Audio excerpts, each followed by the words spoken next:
Сегодня во всех регионах страны проходит традиционный Всероссийский день бега кросс-нации. В некоторых можно будет сдать нормативы ГТО на специально подготовленные площадки.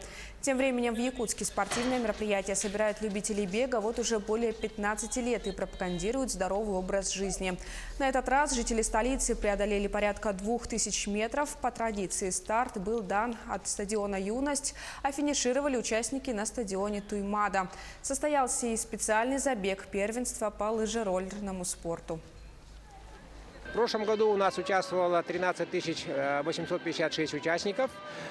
В этом году мы планируем эту цифру, уже будет стартовать, я думаю, больше где-то 15 тысяч человек.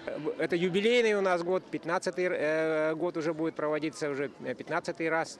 Ну и с каждым годом количество занимающихся увеличивается. Ну и, конечно же, традиционно у нас, кроме этого, перед стартом руководителей у нас стартуют лыжники на лыжероллерах. У нас уже практически около 10 лет это проводится.